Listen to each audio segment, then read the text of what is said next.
Sit down if you want to. Right in the middle of what's going on. I'm in the middle of an interrogation. Take a seat, young Skywalker. The middle children of history, man. Middle of the day, Alfred. Please, take a seat there. Right now, I'm in the middle of nowhere. Stop the middle, it's a basic! Meeting in the middle. Like. They fought for the freedom of middle. The middle of a war! This is friggin' ridiculous! Why don't we have a seat and talk it over? No! Not the middle seat! Oh, hi everyone. Welcome to Big Hollywood Movie Podcast, The Middle Seats. It's best seat in the house for all things movies and entertainment. My name is Andrew Auger. I Big Hollywood host. Now let's meet my friends. He my best friend and would never betray me. Say hi to Nate Lungarini. Please tell me you can do the whole review like this, Drew. What are you talking about? I have no accent. I have no idea what you're talking about. Anyway, moving on from Nate. Two's a party, but three's a crowd, Mr. Jake Hensler. This is fine. I'm digging this so far. I'm really I'm really okay with it. It's too bad. It's over. It's over because I was slipping it. I was slipping into Brooklyn. What a story. What a story, Andrew. Well, yeah, it's an art form. It is an art form. And we'll get more into that later in the show. But if you're just joining us for the first time, my name is Andrew Auger. I do not usually talk like that. But this is the Middle Seats Podcast, the best seat in the house for all things movies and entertainment. Our show is divided into three segments. We open the show with Lobby Talk, where one member of the crew, either Jake, Nate, or I, propose a pick, and we just kind of go back and forth on it about different things in the world of movies, just like you would in the lobby of your local movie theater. Then we move into our news segment where we talk about the biggest news of the week. There's some big things that we have to cover this week that happened in movies that we will get to eventually. And then we move into our feature review. I wasn't having a stroke there. I was impersonating Tommy Wiseau of The Disaster Artist, the new film by James Franco. But first, before we even get into that, gentlemen, how are we doing? Do we appropriately have Star Wars mania yet? The hype ship has taken off. And I am ready to jump to light speed. I just rewatched Force Awakens Saturday night, and it was the first time watching it since like Christmas Eve, I think. So I'm pretty pumped. I'm pretty excited. As of this recording, we are about 3 or 4 days away from the release of Star Wars: The Last Jedi, and early reactions from the premieres are mind-blowing from what I'm hearing. So it's just hard not to get excited. But first, we've got a big other week to cover here before we even get into Star Wars: The Last Jedi next week. Let's talk about this week, and let's move into Lobby Talk. Let's all go to the lobby. You're in the lobby? What do you look like? I will blow up the block before you can make the lobby. So guys, talking about Star Wars mania, I've been watching the original trilogy and The Force Awakens in preparation for The Last Jedi, which opens in theaters and is about to break the box office this Friday. And I was rewatching Empire Strikes Back, Return of the Jedi. I didn't get to A New Hope because I feel like it doesn't have a lot of relevance to The Last Jedi, and I've seen A New Hope probably 6 or 7 times on its own, so I don't need to rewatch it. But anyway, I digress. I was watching Empire Strikes Back and Return of the Jedi, and one of the big things that people remember about that movie is the character of Boba Fett. And I'm watching this movie and I'm going through it, and this is not a revelation that I just made today. This is something I made a long time ago. And this character, he does nothing. He does very little. He plays very little part in the plot. He maybe is like one piece of the puzzle to move Empire forward so we can get to that big carbonite scene in the third act. And then Return of the Jedi, he just goes out like a bitch. But he's got this huge cult following with Star Wars fans and movie fans in general, and I honestly just don't get it. I mean, his costume's good, but like, there's nothing much else to him. So that got me thinking, what is the most overrated movie character of all time? So, obviously my choice is Boba Fett, because that's a pretty cliched answer. And I know these guys probably feel the same way about Boba Fett, but this is my question, so I get to pick it and claim it. So Nate Lungarini, you have the floor. What is the most overrated movie character of all time?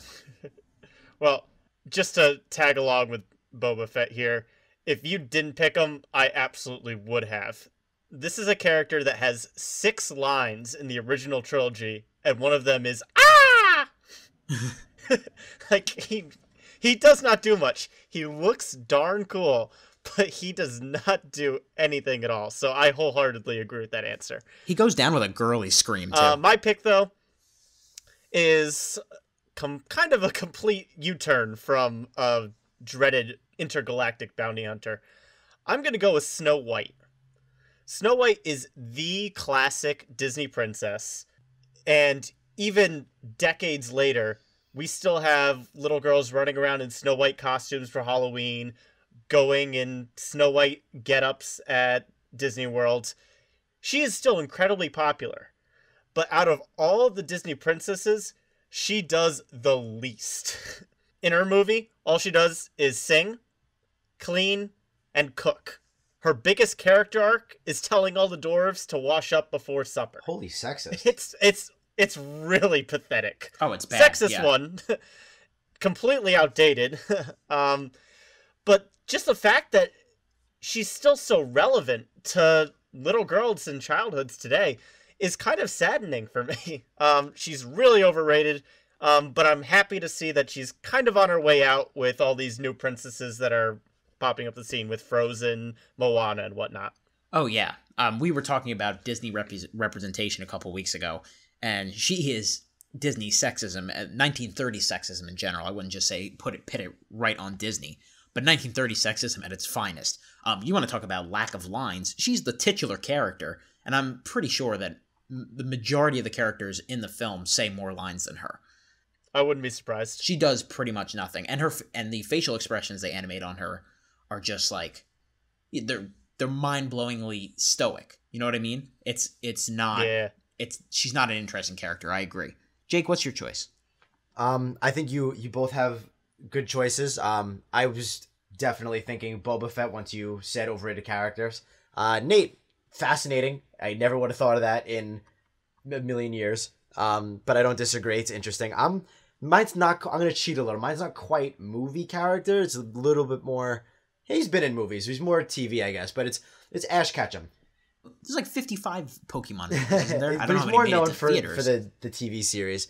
Nate and I both, but I adored Pokemon as a kid. I could tell you all the 151, what they did, who they evolved into, where they came from, like everything, who their gym was, like everything. And I thought Ash Ketchum was cool because he's a center character out catching all these Pokemon, and he's 10. And I'm like, I'm 10. I want to catch Pokemon, so I thought he was cool. I rewatched the original Pokemon show not that long ago, and I was like, he doesn't do anything. He's really not that cool. He doesn't win fair. He doesn't even have the best Pokemon. Like, what does he do that is so exciting? He's an ASPCA walking nightmare, is what he is. And I know Nate has thoughts on this, but I was like, he has never won. I did not see him win a battle in a fair way at all, which was shocking. In a fair way? What the heck are you talking about? The sprinklers? He uses type advantages to win. Yeah, with the sprinklers. Okay, if you're gonna talk about one gym battle from the TV series with Brock there, sure, I'm sure you can find loads of ways where he wins in unconventional means. Whatever. But from a whole, Ash is a decent battler. I'm totally gonna count Ash as a movie character here. There have been 21 different movies in the Pokemon franchise, and he obviously is a central character. Man. I said 55, and I wasn't that far off. Yeah. But let's just say for argument's sake that we'll focus on the first 3 movies, because those are the ones that most people in our generation have seen. Ash, I think, isn't really an overrated character because he's pretty integral to the plot of the movies that he's in. He is quite literally the chosen one in Pokemon 2000, and you could argue that that's a pretty weak plot line, and I wouldn't really fight you too hard on it, but he still accomplishes a lot. He has to journey between 3 islands, get 3 magical MacGuffins, and rescue Lugia to save the world. It's not a do-nothing movie. What did I just get myself into? I just entered a world I did not mean to enter. You just brought a Caterpie to a Charizard battle. That's what you did. Oh my god. How is this too geeky for me? I don't know what to do. I guess I was focusing more on the show then, because from what I've seen of late, because you're right, because I loved Ash as a whole in everything, movies and TV, and I remember the Lugia and the Mewtwo movies. I don't know if I watched much after that, but I do remember those a little bit. like as far as the show goes, from what I watched lately, I was like, he just, it was just disappointing. And there was more than just the Brock one. There were other gym battles where like something happens or like something steps in or they have to unite and he doesn't really win the battle, but they unite, so he gets the badge anyway. I'm like, there's the cheesiest way to call yourself like a gym master or whatever. Yeah, I mean, obviously I'm not as big a fan of Pokemon as the two of you. I was more of a Yu-Gi-Oh guy growing up. I like Yu-Gi-Oh too. Screw you. Yeah, that is a whole separate discussion. I'm going to ask you to table that right now. But I'm going to look at Ash in a different way than the two of you were looking at, because I think you guys were talking about plot structure and his relevance and importance to the plot. The reason I can see where Jake's argument is coming from is what makes Ash Ketchum an interesting character.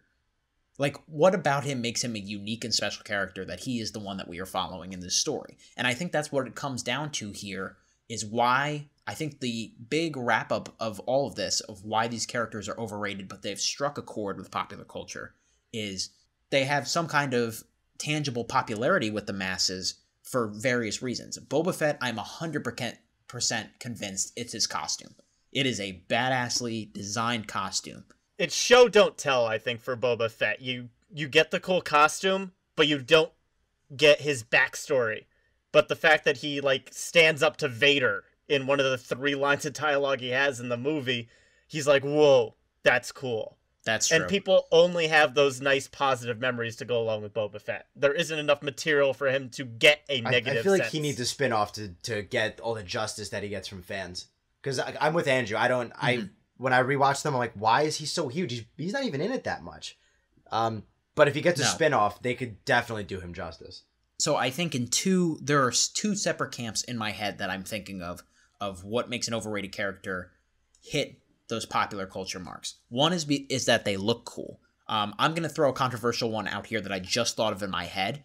But the Neo from The Matrix is a really cool looking character, but I don't think he's that interesting. He's more interesting as the number 2 category, which is overrated characters in cinema that strike a chord because they are ciphers for the audience. Every little girl wants to be Snow White because they get the prince and they go on adventures and they live happily ever after. That's why Snow White is so popular. Every little boy wanted to be Ash Ketchum, going around the world collecting Pokemon, battling Pokemon. That's why Ash Ketchum is so popular. And the big hat turn when he goes into battle. That was pretty great. Shut up. I know I was rolling here. Are there any other categories that you two can think of why an overrated character takes off? Because in my mind, those are the 2 things that make them interesting to other people. So either they look cool enough to stand up on their own, or they're plastic enough that anybody can fit their worldview by looking as them as a lens for themselves, essentially. That's what we're going with here? That's what I'm saying. Right. Yeah. Like maybe they don't have a lot of depth, but what they do within their story is pretty cool, kind of like the Ash Ketchum thing. Yeah. It's the equivalent of like the silent protagonist in a video game. Everyone just kind of puts their own identity on the character, and that's how they become a cultural icon. And yeah, I think all of our characters fit into that in one way or another. Yeah. And as a totally separate topic, why do you think most video game movies don't work? So anyway, I think we agree. These are some of the most overrated movie characters of all time, and this is why they're so overrated.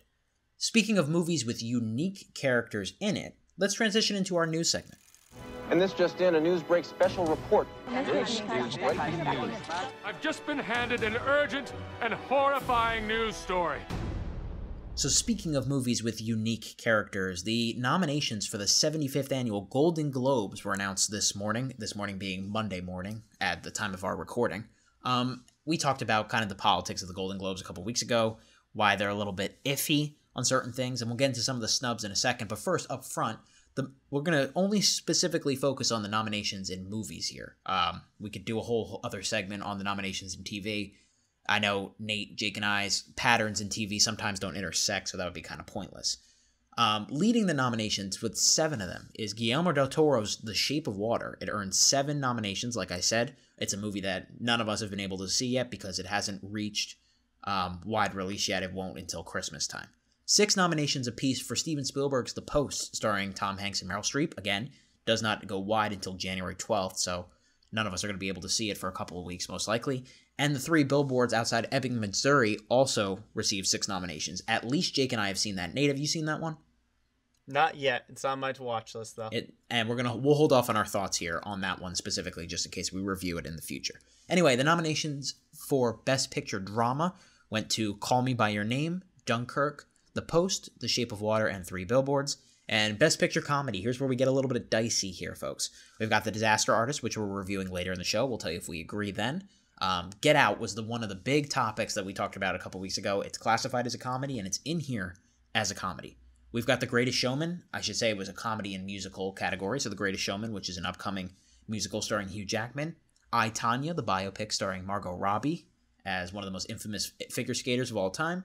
And Lady Bird, starring Saoirse Ronan, directed by Greta Gerwig, which has, famously, is about, Jake, what is it at now? 185 for 185 on Rotten Tomatoes? Yeah, I know it hit the 180 mark at least a couple weeks ago. Yeah, 100 for 100 out of like 180-something critics now, which is like, it's most of all time. Yeah. It's unprecedented rave reviews that one is getting. So it's there, obviously, in the Best Picture Comedy category, but that also takes me to the biggest snubs that stuck out to me specifically. First of all, no Greta Gerwig for director, who directed Lady Bird. No Jordan Peele for director or screenplay. That's a little, for Get Out, that's a little bit more, I don't know about excusable, but that movie got like a 99% Rotten Tomatoes and was beloved and has been on a lot of top 10 lists at the end of the year. No Luca Guadagnino, I think that's how you say his name, Guadagnino or something like that, for Call Me By Your Name, which is supposed to be another one of the Best Picture frontrunners. In fact, all 5 directors that were nominated for Best Director, guys, you want to take a guess at what their characteristics are? White. There you go, there's one. Male. There you go, Jake. You win the lottery, the sad lottery. All 5 directors are white males, including Ridley Scott for All the Money in the World, a movie that, as of probably this recording, he is still manipulating. In my mind, I believe that. This movie got 3 nominations, including Christopher Plummer for Best Supporting Actor, having rolled out of bed 3 weeks ago, replaced Kevin Spacey on set for like 3 scenes, and somehow gets that nomination. I'm really glad you brought this up because we briefly talked about this earlier. Has anybody seen it? Anybody at all? I don't know if it's done or not. It would not put it past the Golden Globes. Was it eligible for nominations? I don't know if anybody saw it. I would not put it past the Golden Globes to have not seen this movie and still nominated. It's just so backwards. I'm really curious. I really don't think anybody's seen it yet. I haven't seen any reviews or anything like that. What's going on? But yeah, I got nominations for Ridley Scott, Christopher Plummer, and Michelle Williams, who is in the Best Lead Actress Drama category. In the Best Comedy category, thanks to Get Out taking its spot, I would say, or maybe Greatest Showman's not good, maybe I, Tanya's not good, but there's no Big Sick in the Best category, Best Comedy category. Oh, I forgot about that one. Yeah, that was another really good Rotten Tomatoes winner there. Yeah, I personally think it's just a good, not great comedy. I'm not necessarily devastated, but it was just surprising for it to not be there. And then finally, like a couple minor superhero movies that I'm a little surprised didn't get any kind of love. Logan or Wonder Woman wasn't anywhere. Logan, I'm less surprised about. I'm not surprised by that. Well, Wonder Woman is the movie of the year. So, I thought Wonder Woman might. Because they gave Deadpool a bunch of stuff, and Wonder Woman is, arguably just as big depending on the demographic. Right, exactly. So those are all the big snubs that stuck out to me. Jake, if you're looking at the list right now, are there anything else that you want to bring up? Anything that you're outraged about specifically? Well, I think they kind of shoot themselves in the foot a little bit because they do 2 different Best Picture categories, but then they have to funnel them all into Best Director. So I feel like they obviously miss like Greta Gerwig and Jordan Peele. But Florida Project was not named, and I think I'm the only one who's seen it. Oh, I completely did not notice that. Good call. Yeah, Florida Project was an absolute great movie, and I'm surprised it didn't get... Willem Dafoe got nominated for supporting, which he absolutely deserves. He was fantastic, but no director or writing or Best Picture at all for Florida Project is a little surprising to me as well. That's a good one. I completely did not even think about that. That is probably in the top upper echelon for Best Picture contention. Not even nominated here. Yeah, as far as contention goes. That is for sure. Really surprising. How often does that happen in Golden Globes, where the Oscars and the Golden Globes are on completely different pages? I know it happens hard, now and then. It's hard to gauge. If you want to look for what's going to be the front runner for the Oscars, usually I would say the PGA is the big one to look at, the Producers Guild of America. One thing that's been really interesting about this season so far is that I believe out of the 5 or 6 major awards, we've had like 4 or 5 different winners. So it's pretty much anybody's game at this point. Yeah, we don't know any. I feel like whenever the PGA like gives their awards out, that'll be a pretty good fact or deciding factor. But until then, nobody really knows yet. I think it's a race between either Lady Bird, Call Me by Your Name, Dunkirk, Shape of Water, and The Post are the ones that are really, really in it. But then there are a lot of outsiders that are close too.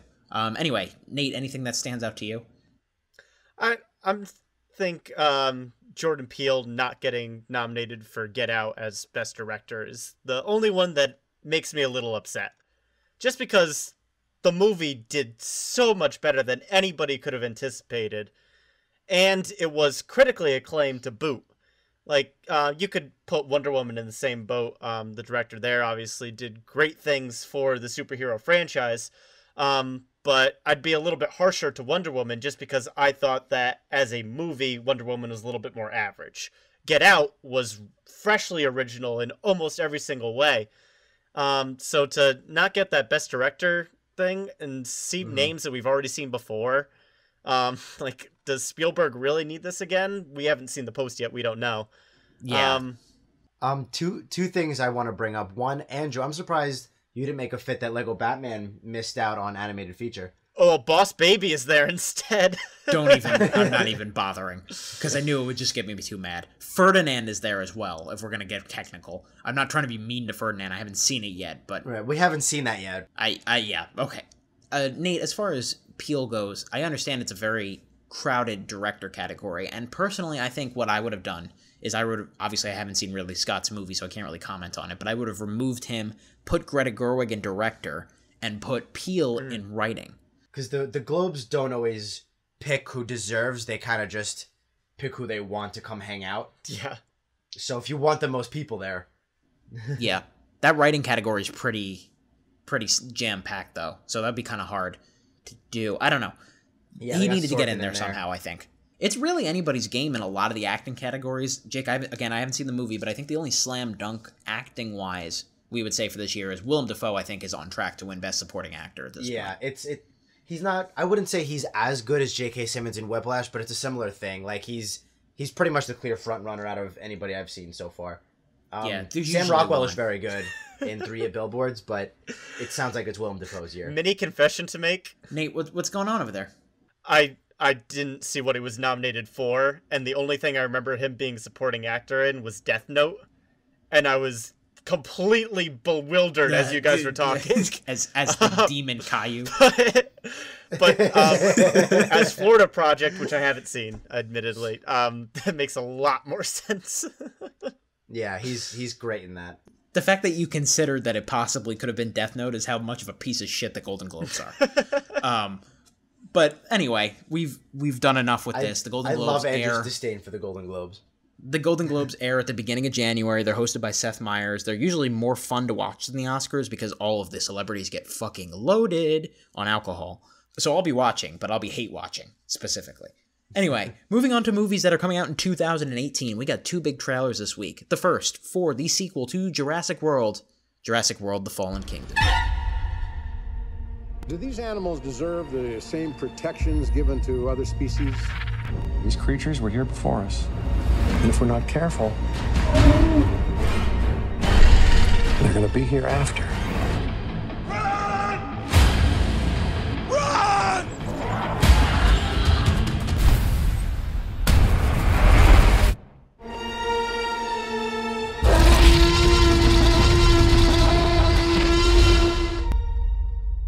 That was a snippet of the trailer of Jurassic World: The Fallen Kingdom. It is directed by J.A. Bayona, who takes over for The Book of Henry's Colin Trevorrow. That's what he's going to be known as forever for me. Oh, dick move. I'm sorry, he earned it. It follows you anywhere you go. It's like a tattoo that you regret.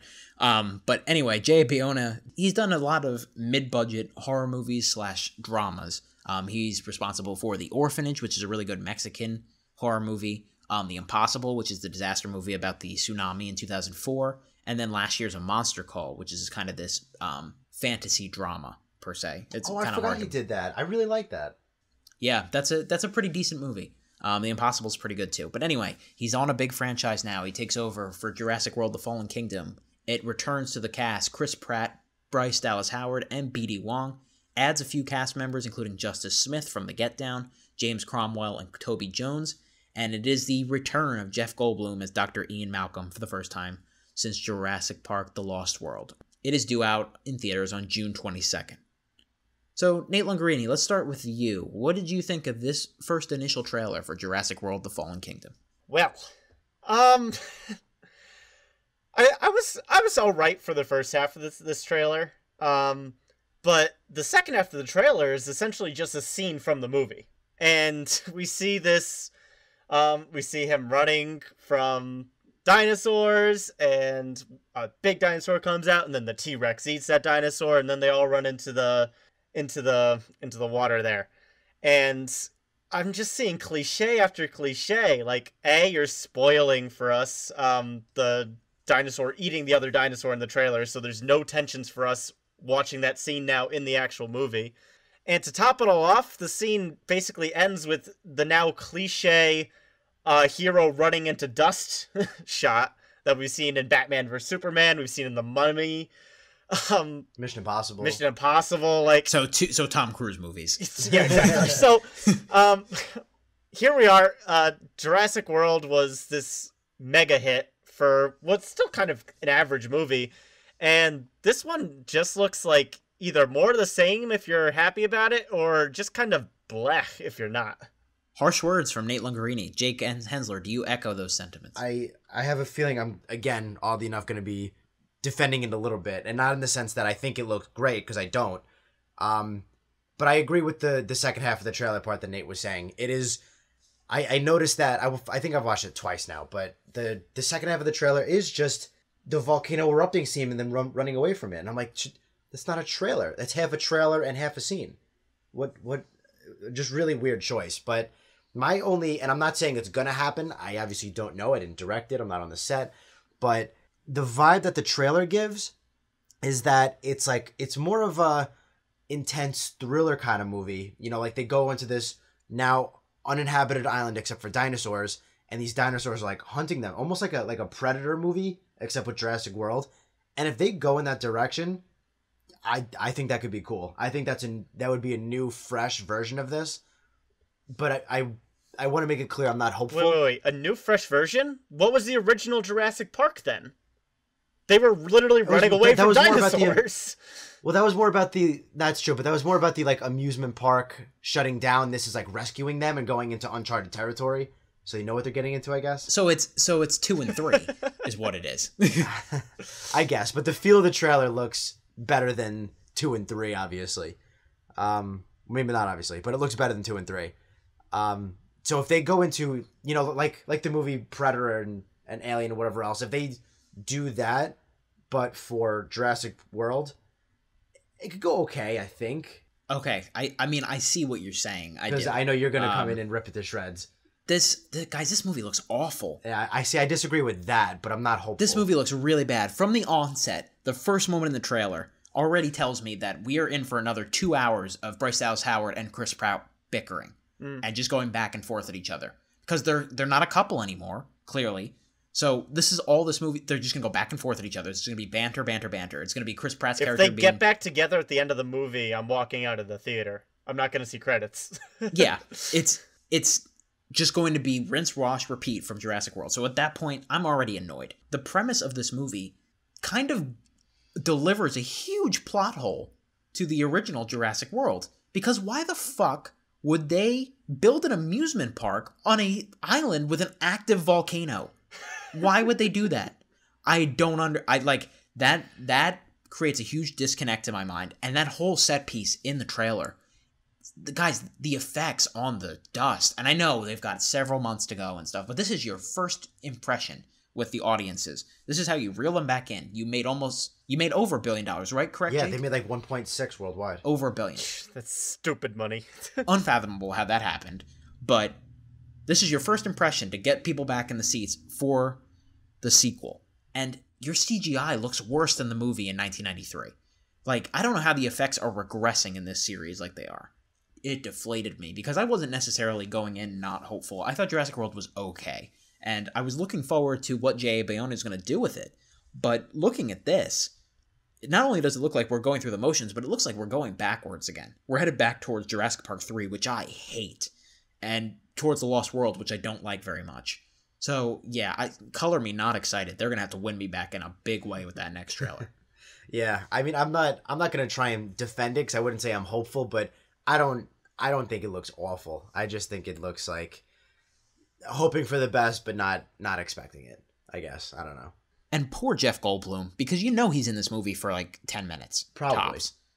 There is no way he's in this movie for a long time. My thing is, there is, other than some scientists, there is no reason for people to land on that island and try and take the dinosaurs back the way they are. You got to find a way to aircraft carrier, helicopter, whatever. You should not be landing on that island. Dart guns just with don't work. Dinosaurs running around and a volcano about to. That would not happen. You wouldn't do that. And I'm sorry, I know Chris Pratt has a very deep connection with Blue, his raptor. I know he does. That's fine. That's whatever. That's very sweet. But this thing is a fucking live animal. You just leave it. I'm sorry. Like, this is not a reason to go back and risk your life again. Yeah. So they need to flesh that out. The only reason more. is to go back is you land away from the volcano, get a few of them, whatever the DNA you really want, and just accept that this volcano is going off and they're gonna die. They were already extinct, so get a few, get the DNA you want, and then move on. Don't make a park again, because that doesn't work. Yeah. See, I don't know. Like, when you say it like that, it reminds me of like a Rick and Morty TV sketch, and then the volcano blows up. And like, on paper, it's not a half bad idea for a movie. We brought the dinosaurs back. Let's bring back a volcano and we can have a cool action movie about the end of the world, but there's dinosaurs. You know, it's stupid fun. But this movie is taking itself too seriously again. And I think that's the issue. You're going in bad Fast and Furious territory here. You know what it sounds like? It sounds like the shit Jake made up probably when he was playing with dinosaurs when he was 4 or 5. Hey, I was about to compliment you, but I'm gonna ditch that now. I had creative imagination. Anyway, leave me alone. Jurassic World: The Fallen Kingdom coming out in June 22nd. They're gonna have to work hard to win this person back, but we'll see. They got a lot of time, I guess. Speaking to a trailer that might be a little bit more optimistic, let's log in and listen to the trailer for Ready Player One. My name's Wade Watts, and I ended up here. There's nowhere left to go. Nowhere. Except the Oasis.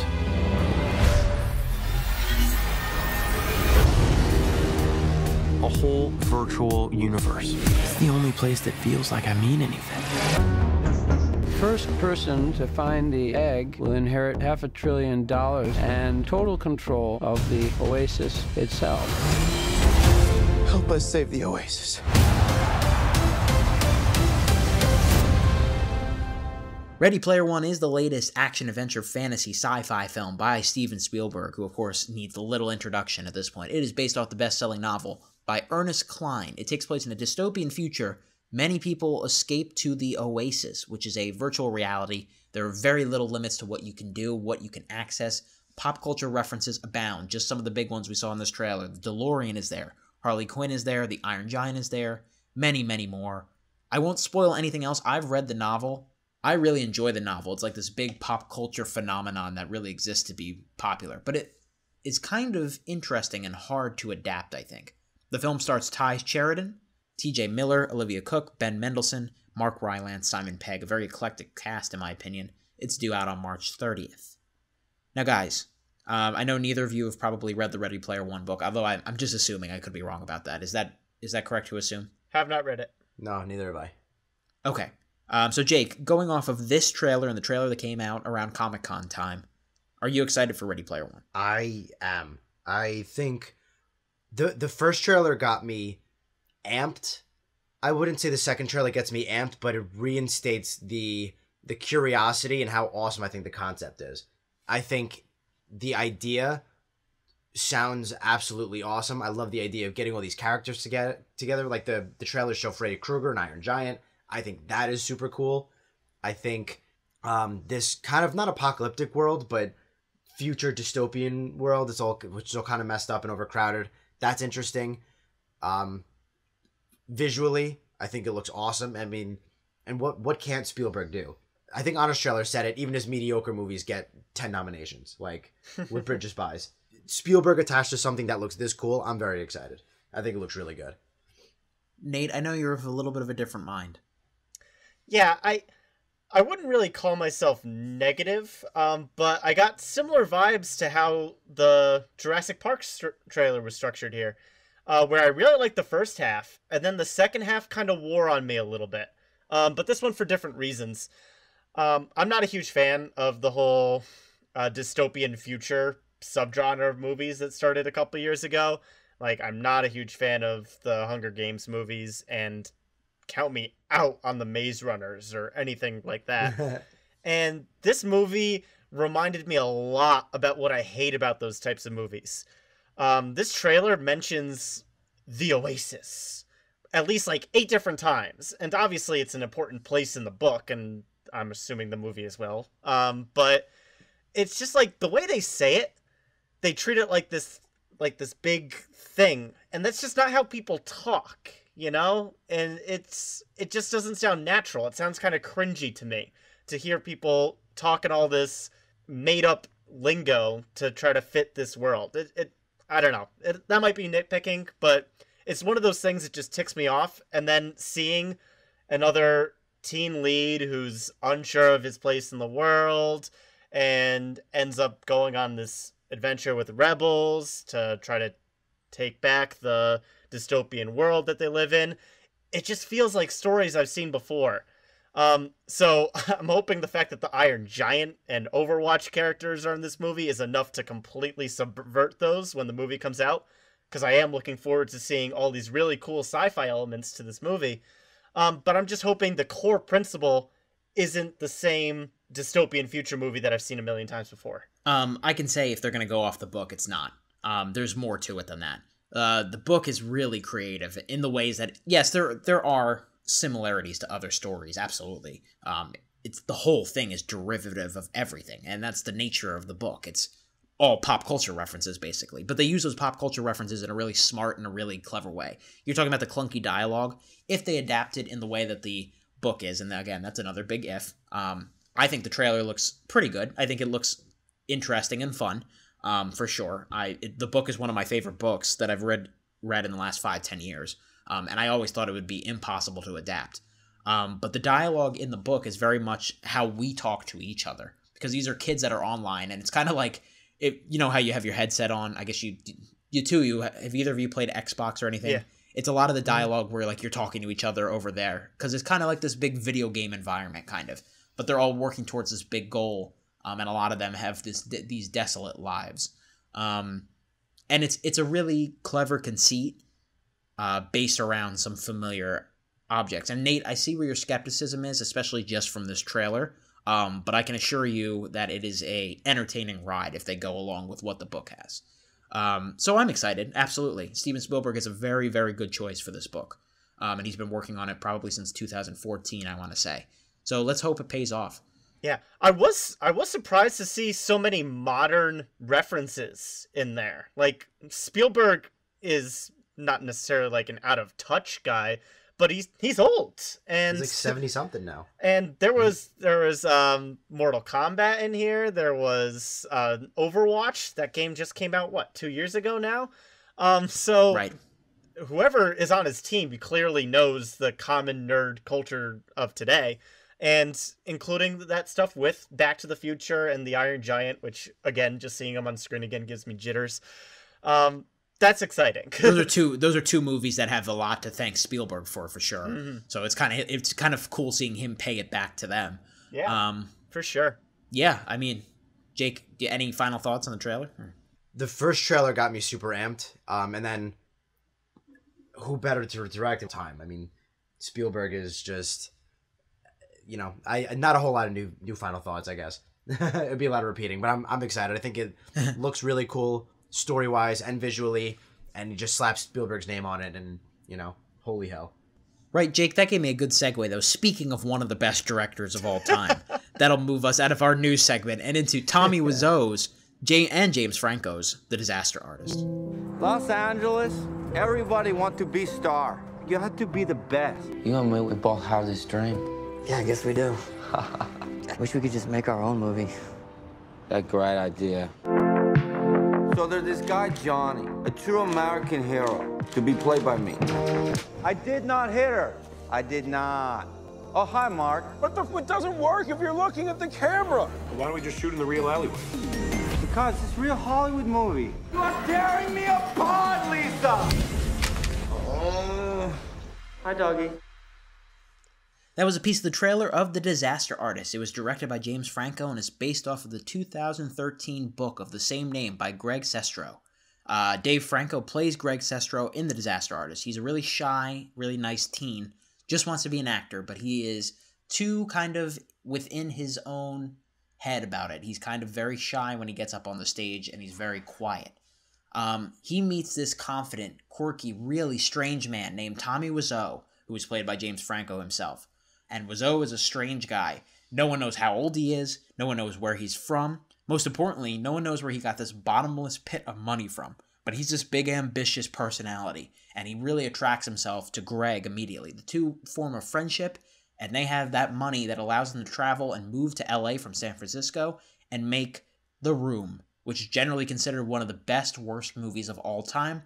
The Disaster Artist chronicles their friendship and the production of that cult classic. The film also stars Seth Rogen, Alison Brie, Paul Scheer, Hannibal Buress, Jason Mantzoukas, and dozens of cameos.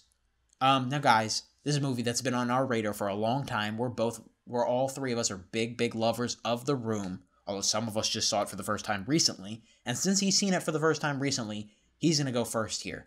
Jake Hensler, what did you think of The Disaster Artist? I was going to say, you could just at me, but yeah, we don't want to talk about The Room too much, but brief synopsis. I did just see it for the first time.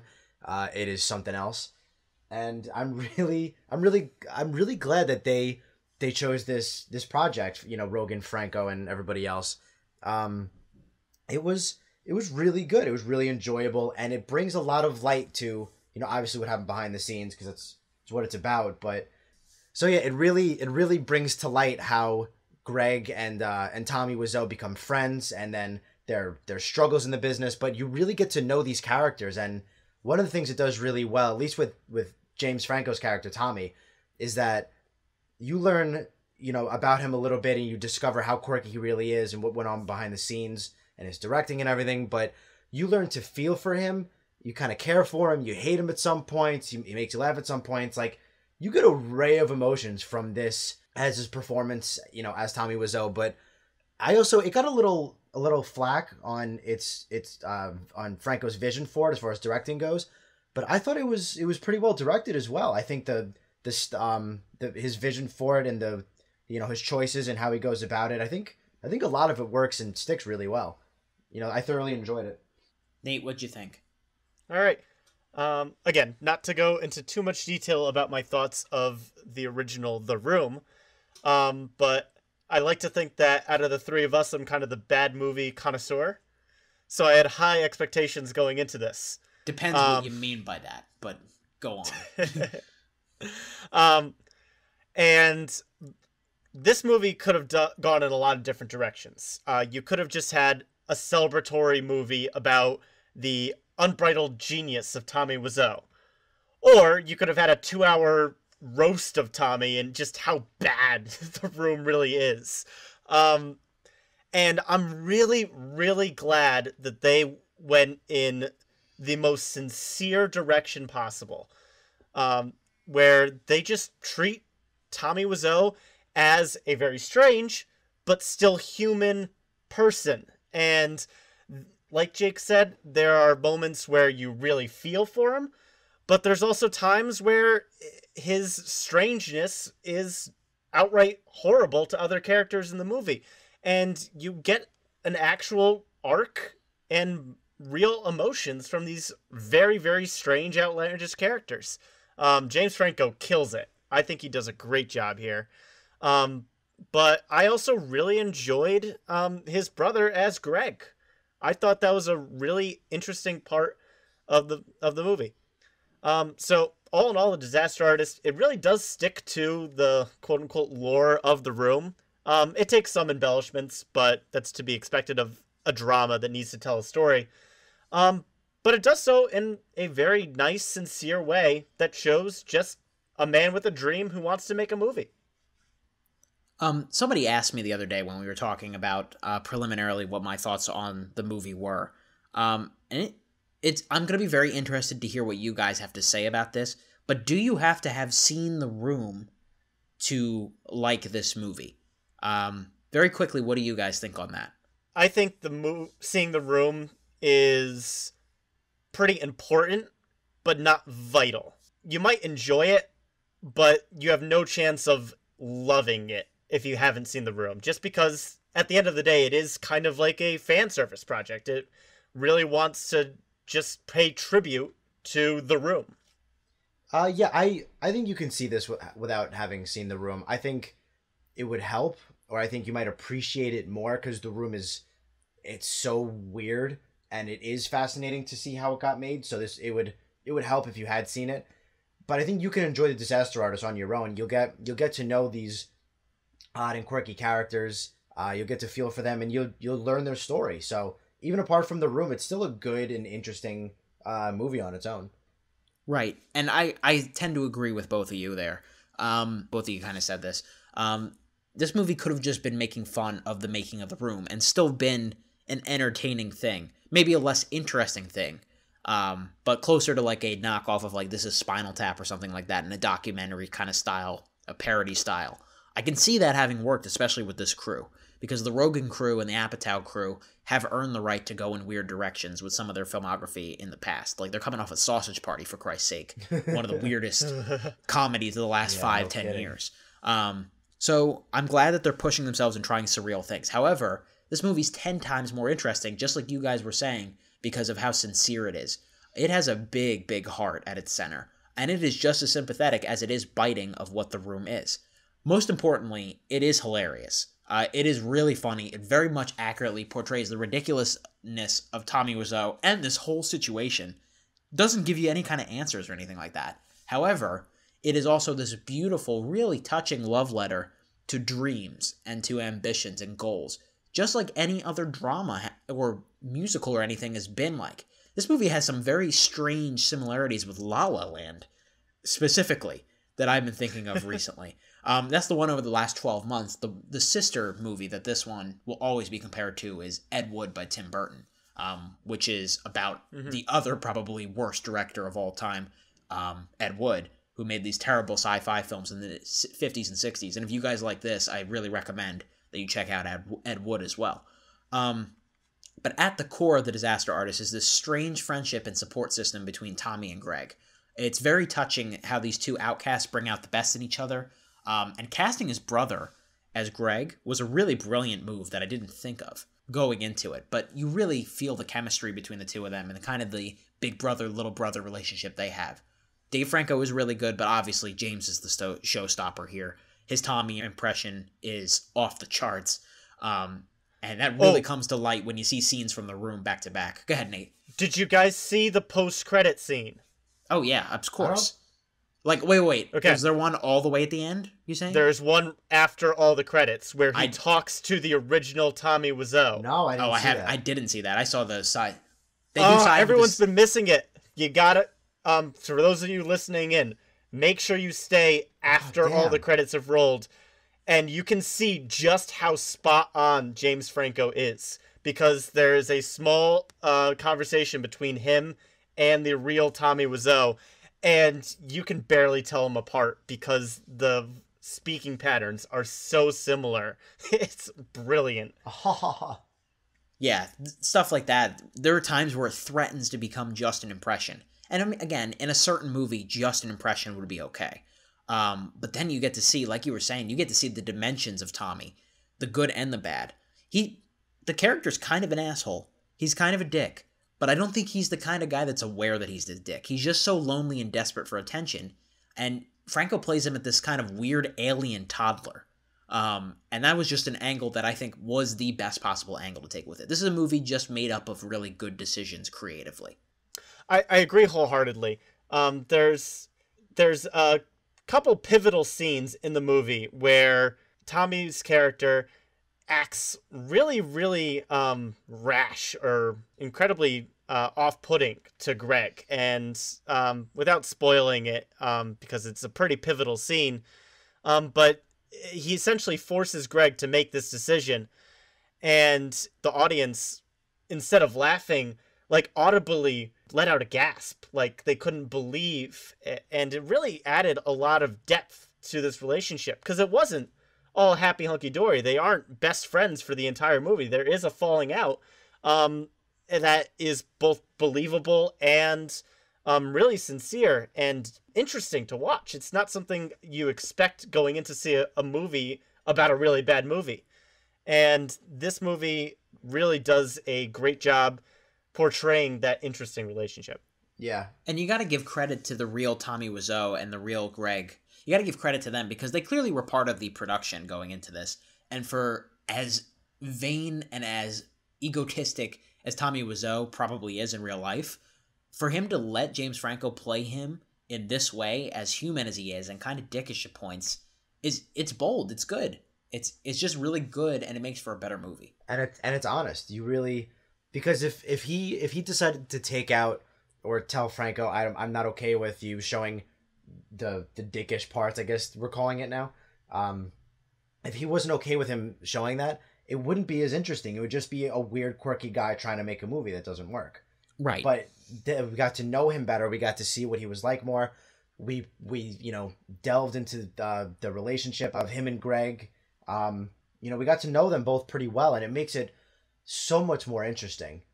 But yeah, I think that's a lot of the movie's strengths come from their relationship or friendship being tested, and how they get from trying to make it to, I don't know if I guess making it, technically speaking, like from getting point A to point B. And then realizing it's bad. Yeah. Yeah. And then the repercussions of it all. Dreams getting adjusted, basically. It's a movie about compromise as well for your dreams. Yeah, that's also true. Like the scene with Judd Apatow, it's never going to happen for you. Not in a million years. He was kind of right. What'd you guys think of Seth Rogen? I liked him. I thought he was funny. I thought he broke the tension really well, and I think he serves as kind of the audience surrogate in a lot of moments, where he's just commenting on things that I was thinking exactly in my head. Yeah, exactly. Yeah, that's my take on it too, Drew. I thought he is like the standard response to somebody watching The Room for the first time. That's absolutely his purpose, yeah. What the fuck are they thinking? Yeah. Okay, we're moving on. Yeah, and I actually really liked some of that when they... I don't want to spoil it too much, but so we can talk about it in spoilers, but there was one scene when they're just so fed up, he's like, fuck it, just leave it, it's fine.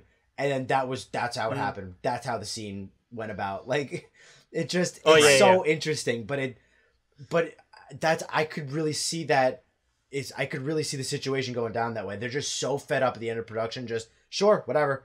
If that's how you want it. Yeah, and it's almost absolutely how it went down. Now, I do have some problems. They're not major problems, but they are things that keep this from being like a huge, perfect movie for me. I think with such a delicate tone that we have here, balancing the comedy and balancing the drama, I think sometimes it tips too far in either direction. Just momentarily, but sometimes it becomes too serious, or sometimes it becomes too absurd, and that makes it less enjoyable in certain points, but they're pretty brief and they move on. The movie's a tiny bit too long, in my opinion, and one of the reasons I think it's a little too long is because there's too many cameos here. Some of them really, really work, and I'll get into which ones especially worked for me. One of them gave me the biggest laugh I had in the entire movie. We'll get into that in the spoiler section. But there's a string of them, especially in the first 20 minutes, that was it was overload, and it was too much for me personally. It distracted from me trying to get into the story of Greg and Tommy. Yeah.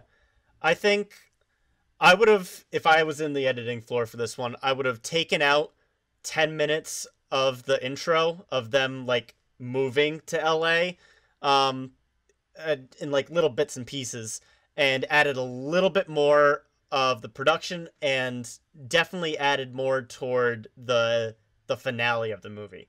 One of the big things about The Room, from a historical standpoint, is that Tommy thought that he was a genius for the first 2-3 years of the movie. And it took those 2 to 3 years to kind of come to terms with the fact that people were laughing at his movie. And eventually he started writing on the DVD covers, come check out my new black comedy movie. And it was a big growing up moment for him, though. And because the movie needs to end, they kind of rush through that and they decide, okay, let's just have him get over it at the first screening, which from a drama standpoint works. Right. But it does undercut one of the big growing points of Tommy as he enters Hollywood. I actually didn't know that little fact that you just gave to us. The other thing that I was actually kind of disappointed that they didn't include in the film, one of my favorite parts about The Room, the original, is how there are some really clearly dubbed scenes. Particularly the flower shop scene is famous for just how dubbed it sounds, because characters are literally interrupting each other in a way that is inhuman to say. And this movie doesn't mention that at all. I think another really funny scene they could have included in the production part is having to bring characters back to re-record their lines in the audio room. There's real comedy in those moments, and the movie runs out of time because it needs to finish, and we don't get that juicy morsel. And I feel like there's some stuff that could have been cut to make for that. I kind of agree with what you were saying in the beginning. They could have cut like a few minutes off of moving to LA and focus on the production a little bit, like maybe finding an agent or something like that. But just a couple minutes off of the beginning and the end production, because you're right. We get enough of their friendship and the tests that they go through while they're going through production as well. We get plenty of it, so we didn't need them moving to LA as much as we got. But I didn't have much of a problem with the runtime overall. I thought, or the cameos that Andrew was talking about, I personally was fine. I thought it was, interesting. And cameos never really bothered me. I didn't have that many problems with it. I just think it'll be remembered, and it's a really good movie. It's just not quite amazing. Yeah, well, why don't we pivot into ratings here? And if you're just joining us for the first time, we rate movies based on what we call the seat scale. If it's a movie that we believe is really perfect in our eyes, we give it a royal throne. If it's a movie we find really enjoyable, not quite perfect, but really, really enjoyable, we give it a plush recliner. If it is a movie that we think has some kind of flaws, but is mostly overall enjoyable, we give it a wooden seat. If it's a movie that we think is the inverse of that, it has a lot of flaws, but has a couple enjoyable moments, we give it a damp lawn chair. And if it's a movie that we think is just pure and total shit, it's a sleazy outhouse. And of course, we've got our bag of popcorn moniker, which is if the movie is worth seeing in theaters or not. So without further ado, Jake, what do you give The Disaster Artist? I'm definitely going a plush recliner. I think it's very good. It teeters on great, but doesn't quite get there.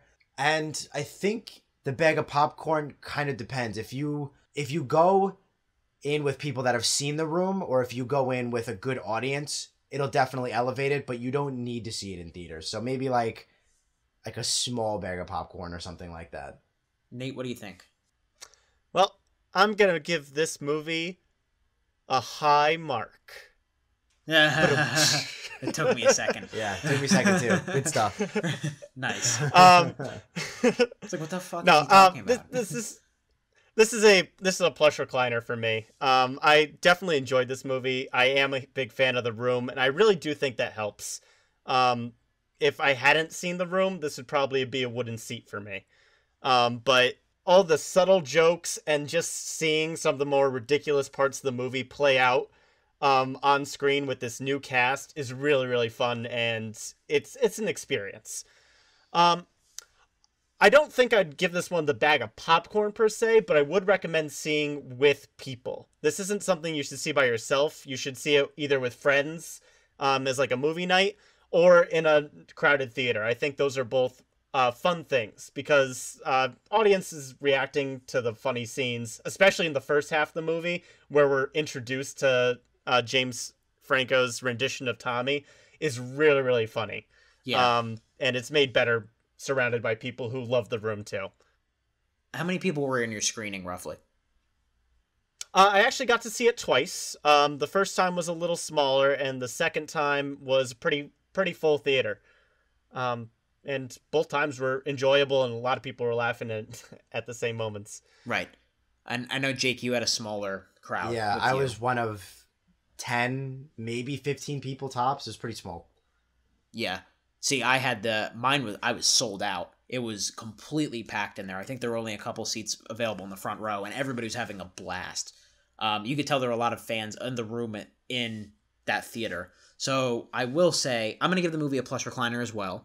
I think it is a smart, soulful movie, a lot bigger of a smarter and soulful movie than I expected, despite also being supremely entertaining and really, really funny. It mixes all the elements that you want out of a really good movie. James Franco is fantastic here. It's one of the 10 best performances by a lead actor this year for sure. He disappears into this role. He's got great rapport with his brother. The supporting cast is really strong. Minor quibbles aside, definitely see it with a bag of popcorn if you can get a chance to see it with a big audience like Nate and I had. But plush recliner, watch it in a tuxedo with a football in your hand with candles, music, and a sexy dress. So anyway, that'll do it here for our general review of The Disaster Artist. If you have not seen The Disaster Artist, please check out now. If you have seen The Disaster Artist or just don't care about spoilers for some reason, head with us here to the rooftop. Whoa! Oh, spoiler alert! Spoiler alert! Spoiler alert! Excuse me! Spoiler alert!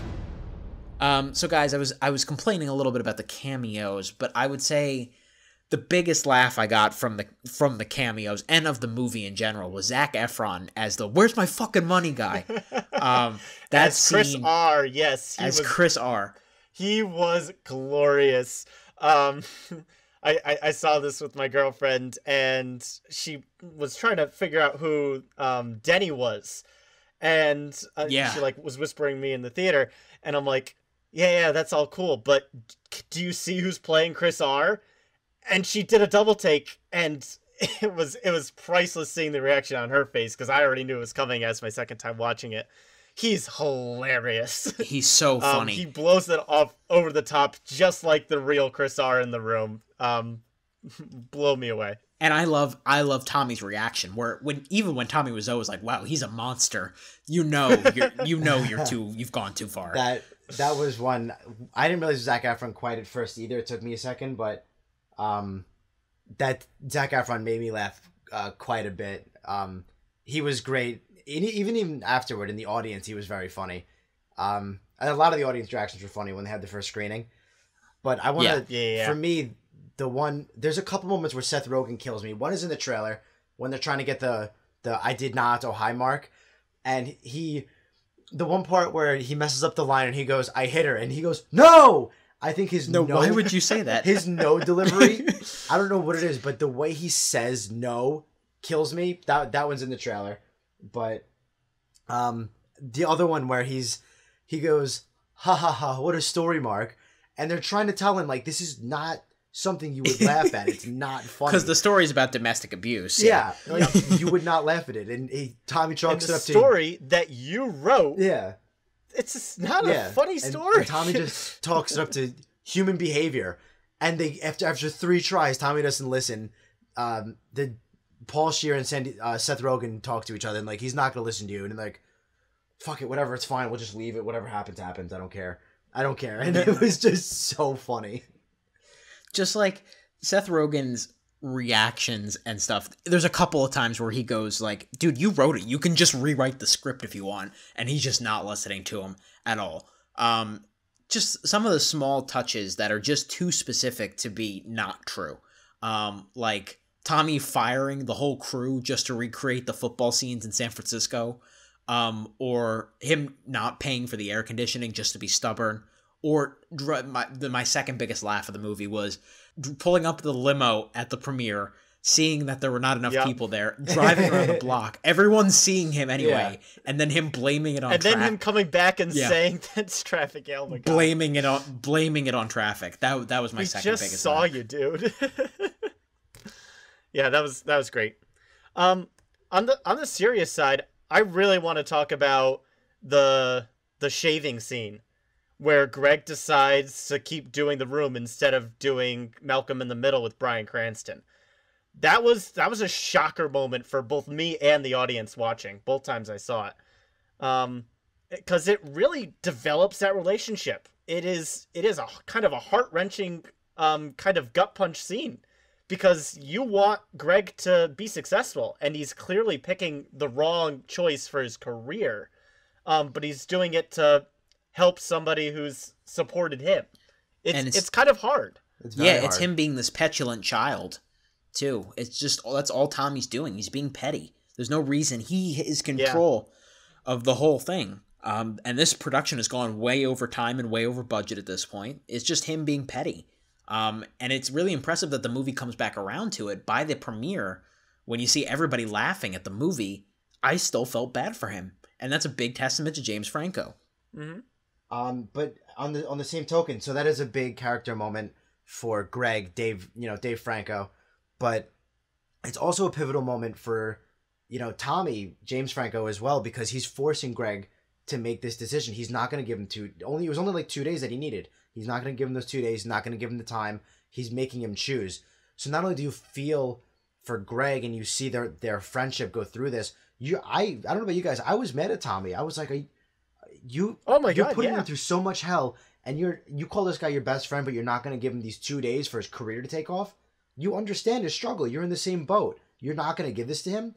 And that was, for me, I was like, wow, that's something. On the other side there, I think the movie does a great job showing Tommy's point of view. Yep. Where, from his perspective, he wants to be this savior to the whole crew because he's supporting them financially by paying their salary. And he supported Greg by giving him a place to move. And he expects some sort of respect out of that. Right. And that's not how friendships work in real life. And you can tell that any sane person would be nice to their friend, but Tommy isn't a normal person. He needs to grow up, but he, because he's in this position of power, it just kind of gets to him. And he doesn't know how to handle that kind of situation. So even though it's hard for someone to relate to that, I think the movie does a fantastic job showing his feelings that way without saying them outright, but just kind of showing us those kind of emotions. I think it's great. Yeah, it's just, he's got all this money in the world, and he's got all of the room in his apartment in the world. All the room. Anyway. But yeah, he's a lonely person. And Greg is the closest thing he has to family, clearly, because he never wants to talk about where he's from or what he did before this. So, yeah, it would make sense. Like an animal backed into a corner, he'd feel threatened. And of course, the way he acts is completely deplorable. But like you said, Nate, you completely understand why he's doing it. And that's a big, big key to this movie working.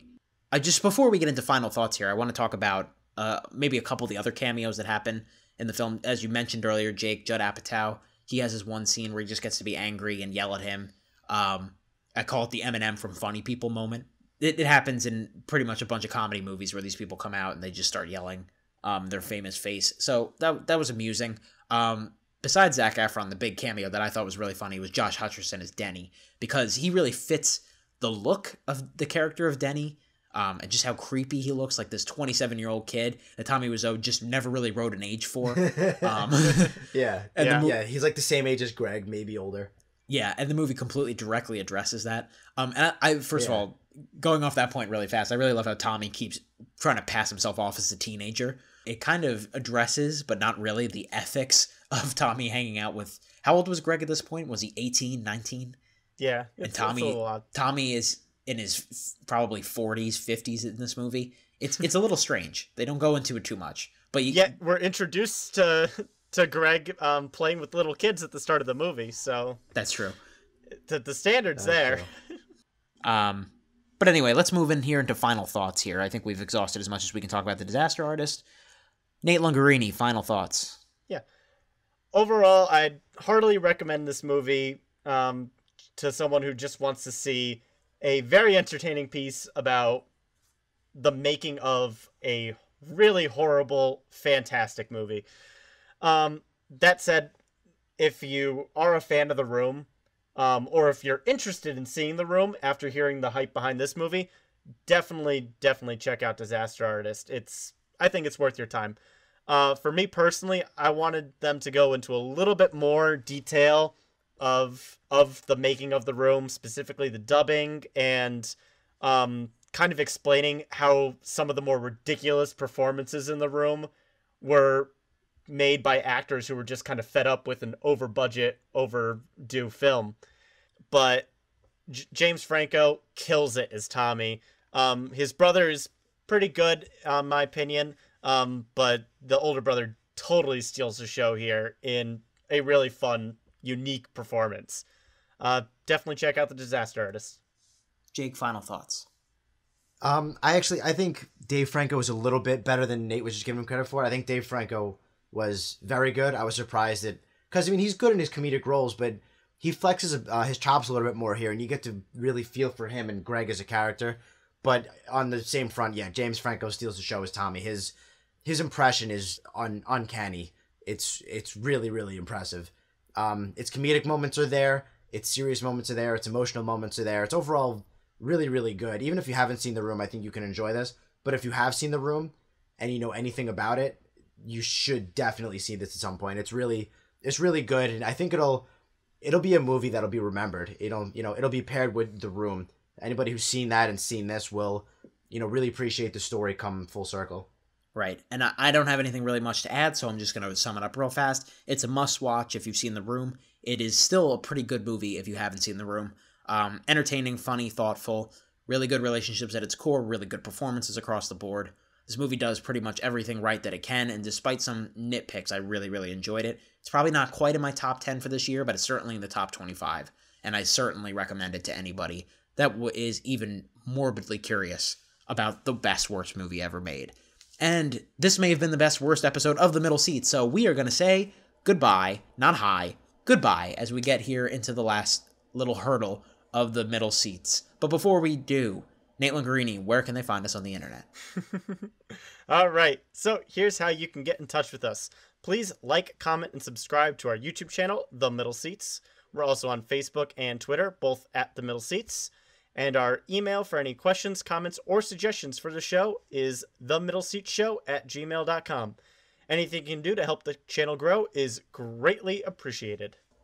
If you have not already, you can check out Freeze Frame, our spin-off show where we jump back in time and we review a movie that might not be strictly contemporary. This is a little confusing, so listen to my wording here carefully. Last week we talked about Room, an Oscar-winning drama. This week we'll indulge a bit and talk about The Room, another Oscar-winning drama. I know, it's confusing. Also, the real-life movie that this movie, The Disaster Artist, is based off of. So check out that. Hopefully, if you have not ever seen The Room, it'll inspire you to give this cinematic masterpiece a chance. Next week, it's our biggest episode to date. We venture to a galaxy far, far away with Star Wars: The Last Jedi. So, for everyone here at The Middle Seats, for Jake Hensler, for Nate Lungarini, I'm Andrew Auger. Keep that seat warm, everyone. We'll be back soon.